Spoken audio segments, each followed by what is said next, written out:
Yuki Yoza may just be the best kicker in all of kickboxing.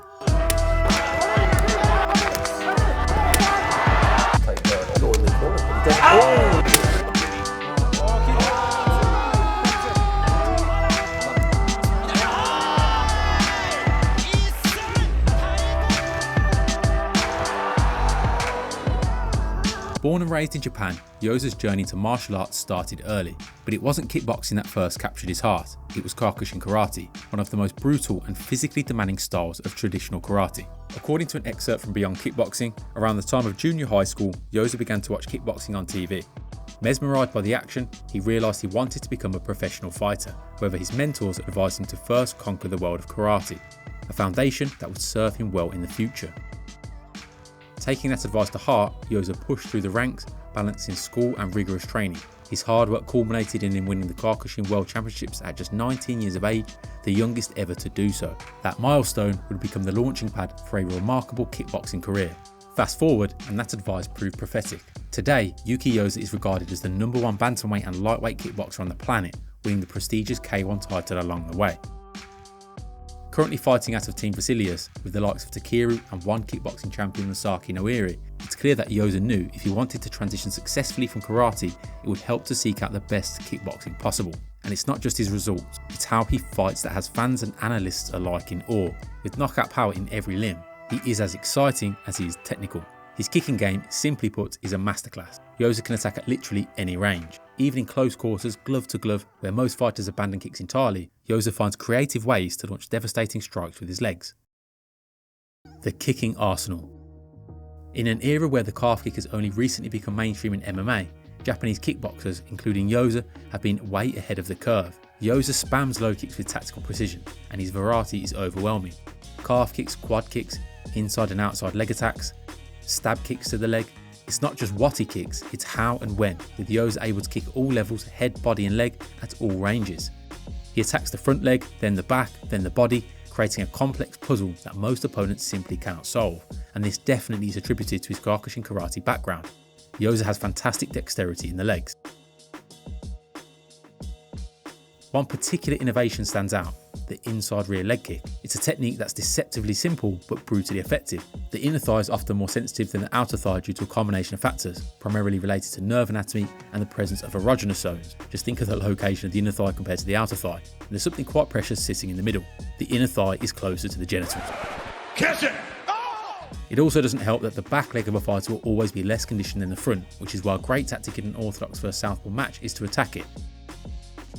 For the fellow kickboxers watching the video, you all know what it's like to get kicked in the inside of a thigh by a southpaw fighter. It bloody hurts. The inside of the thigh gets dead a lot quicker. The back leg of a fighter will always be less conditioned than the front, which is why a great tactic in an orthodox versus southpaw match is to attack it. It is further away, so therefore harder to reach than a traditional outside thigh kick to the lead leg, so it is kicked far less in sparring and in fights, so it is less conditioned. So then if the back leg is less conditioned in general, and the inner thigh is more sensitive for the reasons discussed, well then it is a very good place to kick.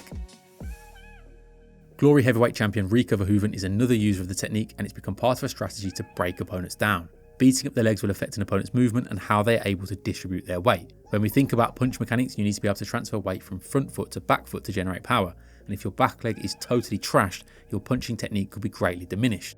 Yoza's persistence with attacking the leg is part of an attritional warfare strategy, and it definitely goes into his pressure tactic. The lighter weight divisions in kickboxing have long been dominated by Japanese athletes, and Yoza carries that torch with pride. Before facing Ireland's Aaron Clark under the prestigious K1 banner, Yoza declared that the level in Japan is different. When the fight started, he showed exactly what he meant, absolutely styling on Clark, controlling every phase of the match with precision and violence. One of the most beautiful aspects of Yoza's style is how he blends his kicks into punch combinations. Every movement flows into the next.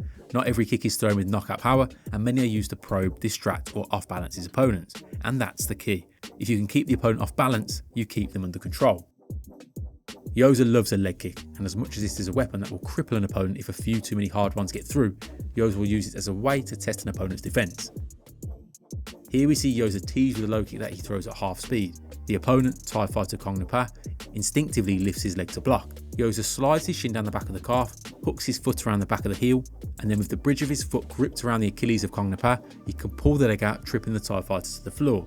This is a crafty veteran trick you often see Thai padmen using on their foreign students, so for Yoza to be doing it to a Thai fighter is very slick. When Yoza throws his left kick, it is hard to differentiate whether the kick is coming low, middle or high. Let's take a look together. What do you think's coming? A low kick, middle or high? And again, which one is it? A low kick, middle or high? Where does the opponent need to defend? Did you have trouble guessing that? Because I know I did. When a fighter only has a split second to react correctly to the movement they see, such as a twitch of the hip or a switch or a movement in the shoulders, they then have to predict the correct defence, and it becomes very difficult to select the correct one, especially with a man like Yoza, who can make all of his offence look the same. In instances like this where you just can't tell what's coming, it's always better to defend with a low risk method like a high guard rather than using defensive techniques with the aim of trying to counter back. On this occasion, the opponent had been taking the kick on one arm, protecting their ribs with the more padded bicep and tricep, whilst reaching across with the opposite arm to try and scoop the leg and redirect the kick, which can also open up a potential counter. But the Yoza picked up on this tendency and had chose to go to the head, or he was just throwing at different targets and it just so happened the head kick landed perfectly. I'm not sure, but either way it demonstrates Yoza is a dangerous man as his attacks are difficult to read. Yoza applies pressure and overwhelms his opponents with variety. He commands the space and he rarely takes a backward step, and an essential tool for his pressure fighting style is his defence. Defensively, Yoza's philosophy looks simple: shell up, close the distance, limit the opponent's striking power, and then destroy their base with kicks. But Yoza has some subtleties to his defence which allow him to hold his ground. On the surface, it may just look like a traditional high guard, with Yoza putting the blinkers on and hiding behind his gloves, but he's very effective from this position. He'll rotate his forearms to deflect shots and frame against his opponents to interrupt extended combinations. At times he will switch to a cross guard, bringing both forearms horizontally across his head and body. This is particularly effective for blocking knees, and from this position he can shove his opponents back, knocking them off balance.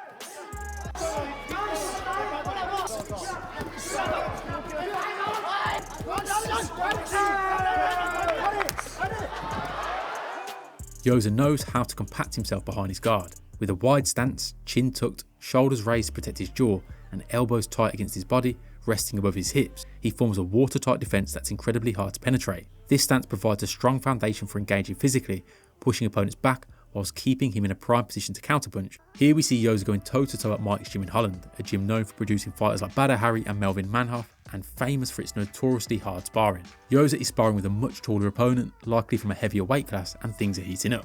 But despite the size disadvantage, we see Yoza using fundamental defensive tactics to stay safe and hold his ground. Even a smaller and lighter fighter can be effective with a solid defence. If you're a smaller fighter at a disadvantage, it's imperative to use safe defensive options, and holding your ground can smother a lot of your opponent's work, forcing the taller man to take a backward step. This is key to being an effective pressure fighter. Another fundamental component of being a good pressure fighter is being able to cut off the ring, and Yoza is a master ring cutter. He herds his opponents into the corners or along the ropes where their movement becomes limited and Yoza's pressure becomes suffocating.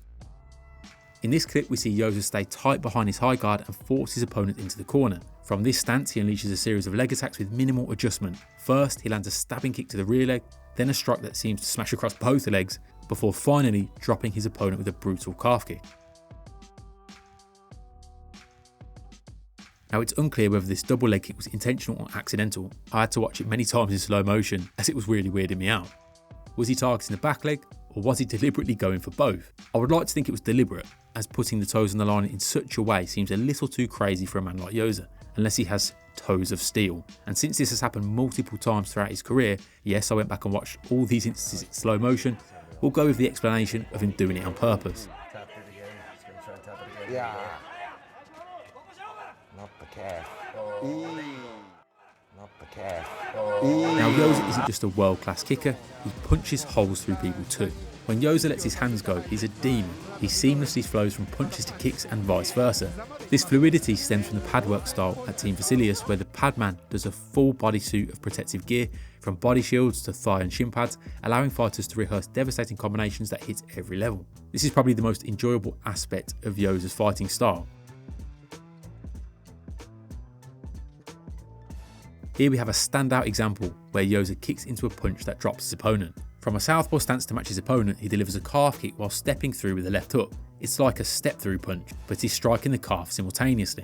This kind of unorthodox yet technical execution is what makes Yoza and Japanese kickboxing so unique and exciting. He breaks convention, but he does it with precision. The fluidity of his striking is absolutely awesome.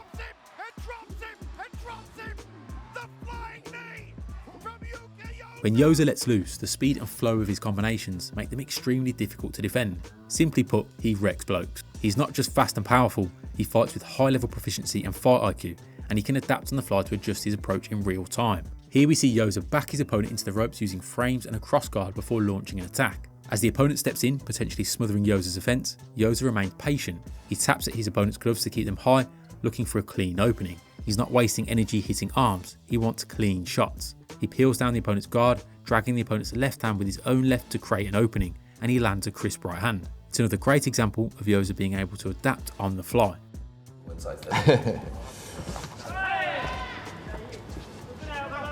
Yoza is also a superb counterpuncher, another key advantage to the high guard. He uses this defensive shell to bait opponents into opening up, patiently waiting for the right moment to fire back with a sharp left hook. A tight left hook from the guard is especially effective for catching an opponent mid-combination, particularly if they're throwing their own hook to the head or body. Here we see Yoza block the punch and then catch the opponent with a hook before they can get their hand back to their face. All in all, Yoza's use of the high guard isn't just about defence, it's a calculated, versatile platform that allows him to control exchanges, bait mistakes and punish opponents with precision. It's not flashy, but it's brutally effective, and it's one of the key pillars to his fighting style.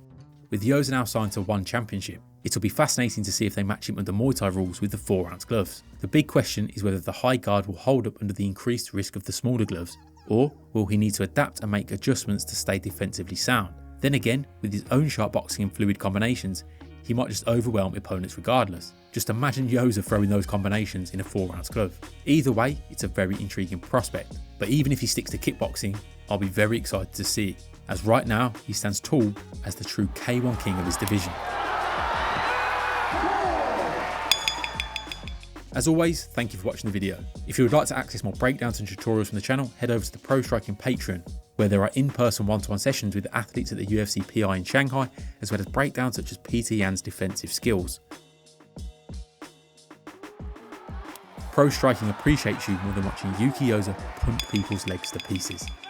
Not the calf. Oh, ouch, ouch, ouch, ouch. Okay. I haven't seen that in a long time. Wow.